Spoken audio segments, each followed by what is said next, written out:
This is the Open University.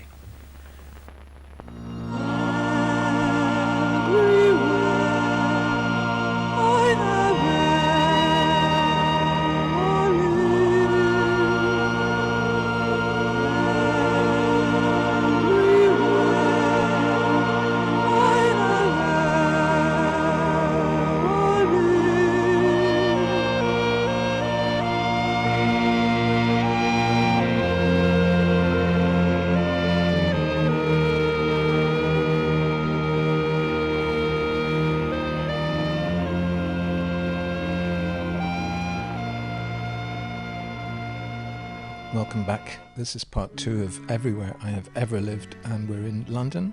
It's 1984. As I told you last time, I spent a month or two in Queenstown Road staying with Malcolm Ross, who was mostly off on tour with Aztec Camera. He was playing guitar for Roddy Frame.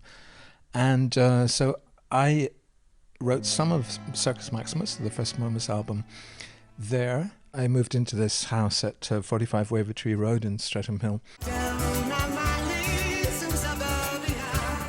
This house here, I think you can see it.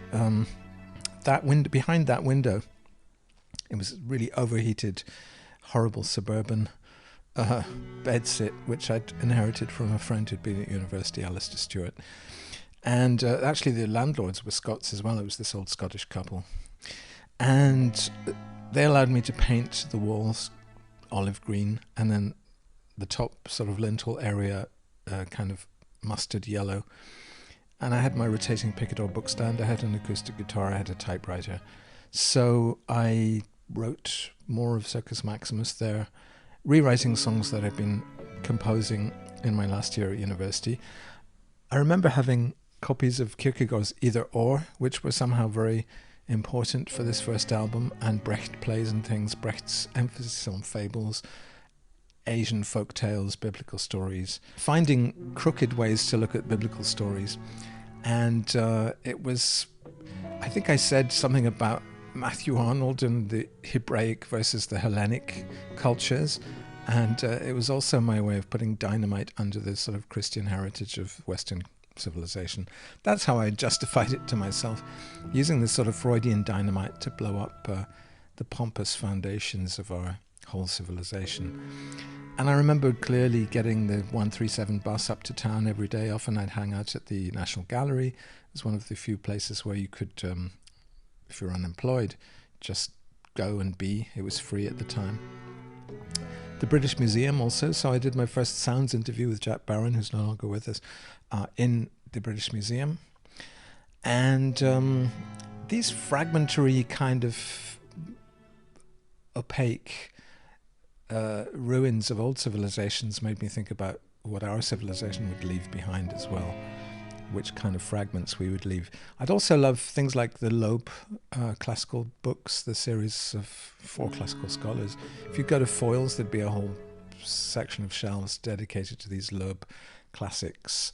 And I wouldn't necessarily buy those, but I would sort of feel, again, it was the fragmentary nature of some of those collections. They're just old papyrus or whatever which had survived, and people could read what civilization was like for these old vanished civilizations.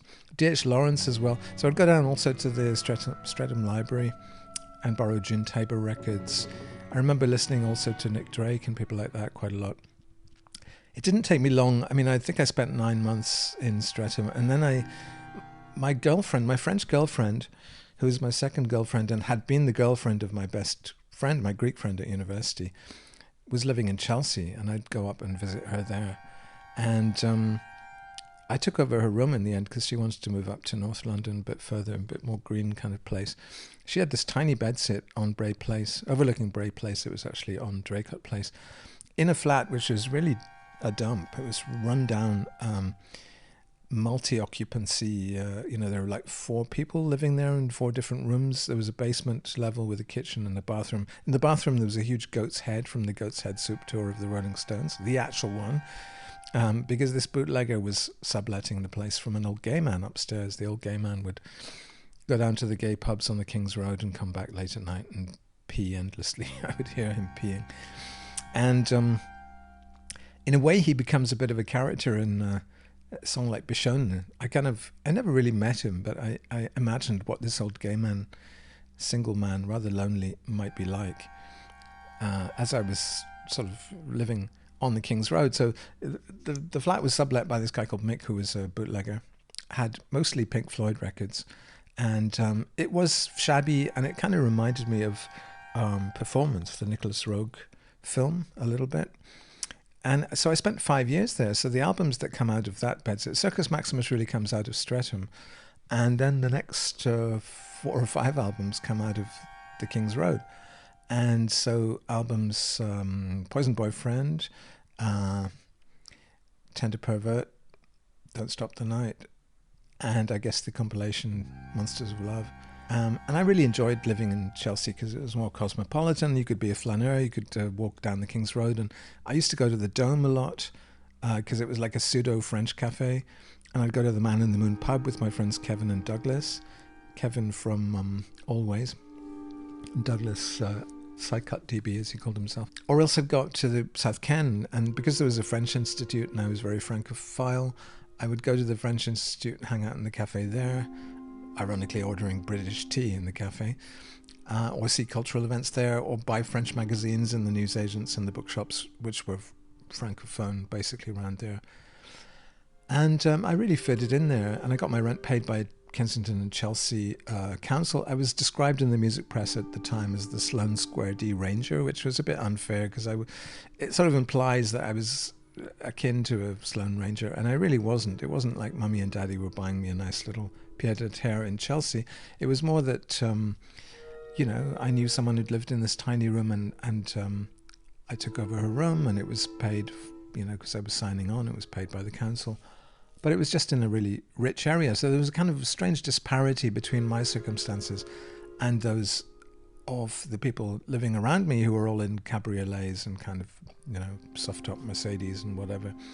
There was a wealth in Chelsea which was very noticeable in the 80s and the yuppie 80s. My mother had bought me a double-breasted Jaeger suit to try and make me into a yuppie, but I was not having that. I used to wear it with sandals and various other eccentric accessories. So I definitely didn't want... And I signed to Creation. L Records had been a lot of fun. I felt a lot of affinities with Mike Allway and his visions of the world. But in the end, he was like a ringmaster trying to create a kind of beautiful confection, a kind of circus of which he was definitely in control, in which you'd give people artist names, you'd give them roles, you'd give them ideas, you'd give them song titles even, and or tell them to go off to Spain and make an album called The Gardens of Spain. And I wanted to be a singer. I wanted to be kind of Johnny Mitchell, I wanted to be a singer-songwriter, not to take orders from the record label. By about 1990, having tried to have a hit single with Hairstyle of the Devil getting played on Steve Wright in the Afternoon, it wasn't really happening on a career level, and I was quite relieved about that. I didn't want to necessarily be famous. I wanted to keep working though. So in 1990, I moved to Cleveland Street, and for the first time I had my own flat with my name on the contract, rented from an old Hasidic Jew and his wife, and it was a ground floor flat, and I think there was like a prostitute downstairs who spanked people a lot for a living, because I'd hear various suspicious noises. And I enjoyed being right in the centre of town. There were a lot of clubs you could go to and just walk home. You'd have the telecom tower mysteriously looming above you out of the mist. And so I spent 3 years there living with Vicky, who was working for Creation as a receptionist at the time, and later worked for the Design Council and all sorts of people like that, and was Lawrence's girlfriend. So Lawrence would come round to Cleveland Street, 127 Cleveland Street, and watch the soaps and then retreat to Vicky's room. I had my own guests to retreat with to my bedroom. And so that was, nice. Vicky's room was all decorated with Andy Warhol cow wallpaper, which she'd stolen from an exhibition at the Hayward Gallery. She worked at the Hayward and introduced me to people who had exhibitions there, like Henri Cartier-Bresson. And so in this flat, I recorded, I guess, Lecturer Momus and Voyager and The Ultraconformist, and I got my own studio for the first time, so I was recording onto ADAT, which is this new digital format they introduced using videotapes. And so some of the stuff that ended up on even 20 Vodka Jellies, for instance, was recorded here. But then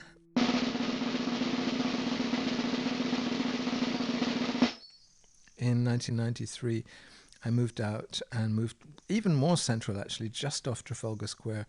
I got this place, Bridges Place, which is this tiny alley right next to the Opera House. And I don't know if we can even street view down it because it's so small. It's this little cleft down the side of just off St. Martin's Lane. And this was like a whole house, like a little townhouse, a mews house, on this slightly pissy alley. You can see the roof of it there. There was a gay club called Brief Encounter on St. Martin's Lane, and so gays would come out and have sex in the alley late at night. And people would piss in the letterbox, and which is the case all over central London. Yeah, there we are, Bridges Place. Tiny. Really, if you were overweight, you wouldn't even be able to visit me. There was another, a club actually, a drinking club called Two Bridges, which was just here as well. And Simon Turner, the King of Luxembourg, used to drink there. I think I went there once with him. That was my flat, so it was actually very stark. You can see it in the Man of Letters documentary when Ed Ball is flattering his way around from room to room. Have you been busy? Yeah, well, I've just moved into this flat. Well, I haven't actually moved into this flat. It's an empty flat, so it's it's all kind of Just come back to see how you were and how the cut went the other day. all right. It's just like blow up, isn't it? Is it? Yeah, we could pull down the kind of put down the photograph. Yeah. You need some blinds to pull down so you can spray paint them and have a couple of chicks come around. Jane Birkin. Yeah. How is Jane? And in here I recorded a lot of the stuff that ended up on the Philosophy of Momus, up in the top room there, a sort of attic room. And I was kind of lonely in this flat. I did have an architecture student who came in from the AA on Bedford Square and sublet one room. And but mostly it was just me and I think I did some video. I would send out video newsletters to people who signed up to some kind of weird subscription service because I had a video camera at the time. That was before the internet. What you had to do, you had to actually physically send video cassettes. I wonder if anyone's out there who still has one. So in 1994, I got married and moved to Paris. This is where we lived on the crossroads of Rue Lamarck and Rue Caulaincourt. That was our back windows. Again, a ground floor flat. This time a duplex, so the little windows were a separate kind of mezzanine floor. And this was the bus that went up to Sacre-Cœur, basically. And there was a little Montmartre bus as well, kind of Disneyland chug-chug train for the tourists. And our front door was quite grandiose, this very tall giraffe-shaped kind of door next to the CCF Bank, which actually for a while was HSBC, but it's gone back to CCF. So I had an account at this CCF Bank. This was 1995, and 94 and 95. And it was obviously a whole new chapter of my life, a whole new experience, and working a lot with Japanese artists. And I started going to Japan in 92 and 93, doing tours there. And Kihimi Kari came to live in Paris, and so the following year, 1996, I moved up to the top of the Butte Montmartre, this little hill, and the Artists' Square, the Place de Tertre. Number 13, Place de Tertre. So looking out of our window, we would just see the globules, the domes of the Sacré-Cœur. And you could also, if you sort of leaned out of the bathroom window or leaned out of the front window rather precariously, you could see the skyline of Paris as you looked down onto the city. And there I recorded demos for Kihimi, which became hits and made me enough money to continue living in some style in Paris. And albums like, I don't know, what did I record there? Which albums? I guess Philosophy of Momus was recorded mostly in London, but then also in the first flat in Montmartre. We were kind of friends with some fairly famous people on the French scene, like the actor Edouard Baird, the radio DJ Ariel Wiesmann, and Philippe Catherine, the musician. There was sort of French touch thing going on in Montmartre as well, so it was quite a place to be. And I made friends with Tug, who lived also down the hill in Montmartre, a bit to the north of here. This was such a surreal place to live because it was full of tourists and these sketch artists who were basically preying on the tourists and doing these silly portraits of them. I had a cat which used to get me in trouble because it would go along the pantiles to the bar next door and annoy people, and then this huge black cat would follow it back and terrorize it. My kitten was very neurotic. So I was there for 1 year. Started going to America at that time. I guess I moved back to London in 97, solitaire, living. I got this flat on top of a bank, a French bank, appropriately enough, in Smithfield Meat Market area. So that kind of tin area there, the top of this building, the penthouse flat, was mine, and had a balcony, and then you could climb up a ladder onto the roof, 2 levels of roof, and see St. Paul's Cathedral and stuff. And then the kitchen looked out over the Barbican. Everything in the kitchen was orange here, and this was quite swanky, this flat, living here, making Stars Forever, making Little Red Songbook, I guess, initially, and Stars Forever, and also the Ping Pong album in 97. So I got very productive, had a lot of time to make expensive mistakes like insult people and have lawsuits against me and stuff like that, and touring America very regularly as well, and then starting having eye problems, so it was conveniently close to Moorfields Eye Hospital here. That building wasn't there when I lived in this area. The Barbican was, though, and I used to go a lot to the library, for instance, in the Barbican, and get folk records, or go to Spitalfields Market where they were selling weird folk records. So I was getting into the idea of fake folk, and everything that sort of underpins the Folktronic album was coming together here. And again, a lot of Japanese friends visiting and staying, and Japanese girlfriends and stuff in this period, which lasted from 97 till 2000. And coming back to London, I guess the whole centre of gravity had shifted to East London at this point, and whereas West London, Chelsea, that, I associated that with the 80s. And Hoxton and Shoreditch was kind of the place from 97, and also the art world, the YBA scene was maturing. So I went to a lot of art parties and kind of knew people like Georgina Starr, met Tracy Emin and people like that. So that was where it's at, or other artists of the scene. But by 2000, I was so oriented towards the US and getting visas every year to tour there that I thought, well, why not just move to New York instead? This is kind of I turned 40 in 2000, and I thought it might be, I should do something adventurous to celebrate that. That was my balcony, my 4 windows along there, or 5 windows, I guess I had along there. 2 of them were the living room. I do associate this period with a lot of pain, though, and eye operations and things like that, because I was having this, I eventually went blind in my right eye. So I was only going to see half as much, but I wanted to see it all at double speed, continue seeing the world, see Japan especially, and the US. So I flew off in, I think, February or March of 2000, and started living in New York. And initially I was in Brooklyn, but I hadn't moved across the Atlantic just to be in Brooklyn, I told myself anyway. And so I found this minuscule flat on Orchard Street, thanks to an agency in the Lower East Side, and a friend, an art student, a Japanese art student called Rika, who was helping me. And there wasn't room to swing a cat, really, but it had a bed deck built halfway up the windows. I put in new windows because the old windows were so rotten, and there was like one of these fire escapes that all the old New York buildings have, the brownstones, which anyone could have climbed up and just broken in. So it still has the windows that I put in, which I find kind of fascinating, if you look on Street View.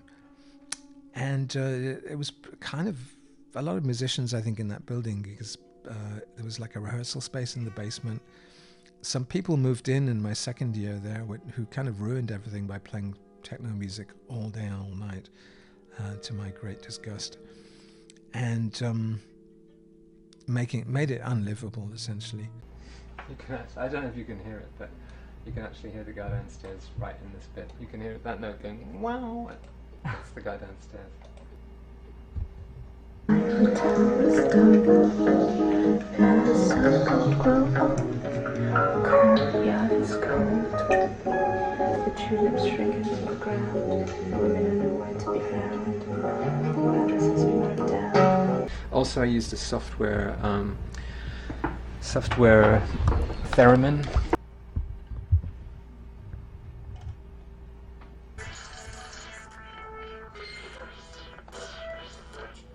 But by that time, well, 9/11 happened, which I witnessed from the roof of the building. I mean, New York was very exciting. The art scene was very exciting. To become an artist, to be given exhibitions in the art world in Chelsea by Zach Foyer's gallery was very exciting. So even after leaving New York, technically, no longer having an apartment there, I would be coming back every couple of years to do the Whitney Biennial or exhibitions with Zach as a performance artist in his gallery, which wasn't making either of us any money, but it was fun to play around. It was also the time of Electroclash and Fisher Spooner, and so I was sort of being a documentarist of a lot of this and selling actual radio documentaries on CD through other music, and really just enjoying being a sort of fellow traveller with the New York cultural scene of the turn of the millennium.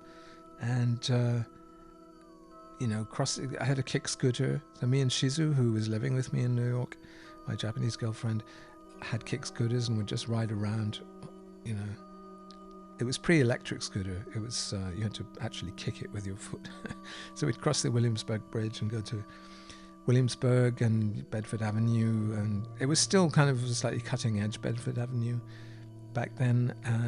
Not quite so like a college town or gentrified as it is now.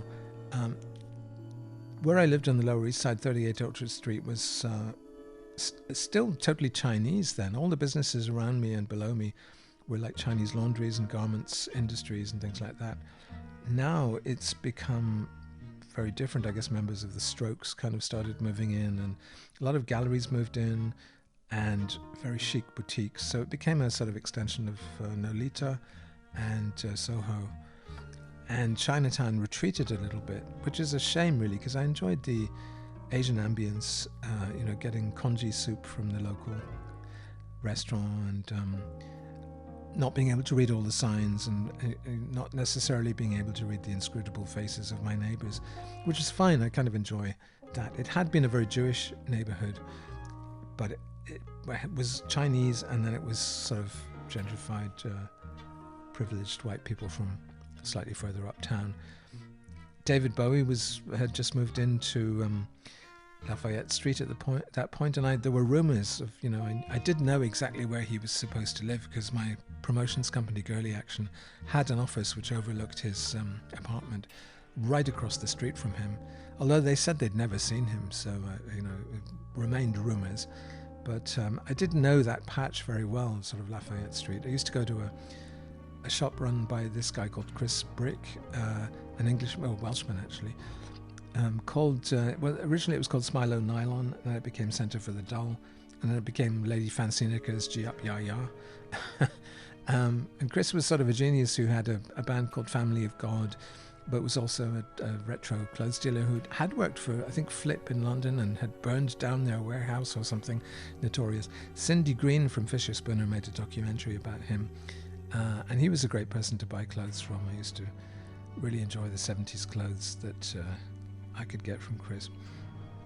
So if you do walk down and try to screw a plaque onto 38 Orchard Street, just be aware that it's now a much more chic address than it was at the time. I think my rent was around $1,000 a month for these two windows, a really tiny space up on the second floor. Shizu was, on a visa which allowed her to stay with me for a couple of months and then go back to Japan. She'd often work when she was back in Japan, to earn the money to come back and live with me in New York again. So then we kind of flipped that arrangement around, and I moved into a place that she found for us in Nakameguro. And this was the time of Cornelius's Point album, From Nakameguro to Everywhere. It was the motto of that album, and I guess that was him saying it's no longer Shibuya-kei, that 90s movement. Now we're in the noughts, and it's Nakameguro, which is the trendy new district. Nakameguro was great. It had this river with blossom covered trees down the Meguro River. It had a lot of second-hand fashion shopping. There was a shop called Per Gram where you'd buy your clothes by weight. There was Relax magazine was there, and I ended up doing some features for Relax, doing photography and journalism for them a little bit. And the Organic Cafe was the hub where I'd go with Emi Nekozawa, who I was working with at the time, or Kaimi Kari, who was, when she came back from Paris, she was also in the vicinity. 3D Corporation, which managed her and Cornelius, and still does actually, was in Nakameguro, close to the river. So it had a family feeling in Tokyo. And again, if you go now to Nakameguro, the big carrot tower, which is there, wasn't there back then. And that's pretty much where the Organic Cafe was, which is long gone. And Organic Depot, which was under the train tracks as you come into Nakameguro station. That was a kind of gallery version of the Organic Cafe. So all these things it's like a time capsule, really, of the state of Nakameguro at the time. And you just had to walk up the hill. You were in Daikenyama, which was a bit more upscale, trendy boutiques and things. Well, I'd made Folktronic in New York. That was my one New York album. And so then the O trilogy begins in Tokyo. So Oscar Tennis Champion is basically the album I made in Tokyo. Just one album made in Tokyo, actually. Many in Osaka, but in terms of the Japanese albums, the first and the only Tokyo album is Oscar. And that was sort of posited on the idea of Jacques Tati, visions of futurism and the Bauhaus and stuff like that. So it's funny because I'm already starting to think in terms of Germany. This was the Coupe Meguro where I lived on the second floor there with Shizu. And Shizu would go out to work, and often we had a friend of hers living with us because it was a tiny space, but often these girls would be, the second person to live with us there was working for Koyama Gallery, which was the main commercial gallery in Tokyo at the time, with people like Takashi Murakami enrolled. So we'd go to all the openings. At the time, they were in a district called Saga, in an old warehouse. A lot of galleries in this complex, which I think closed down in 2002. And that was all very exciting. Open University.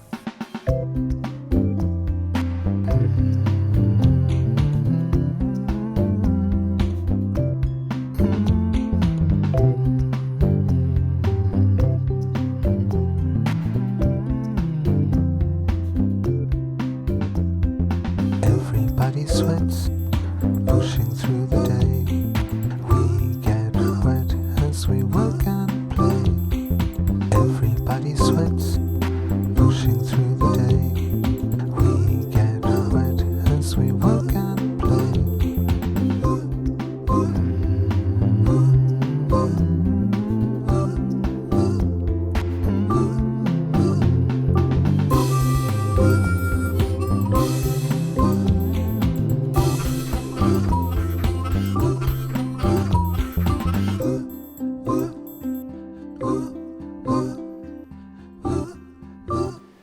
The following program for the Earth Structure, Composition and Evolution course takes a look at the geological formation and structure of an ancient mountain belt in southwest England and the more recent alpine Himalayan belt.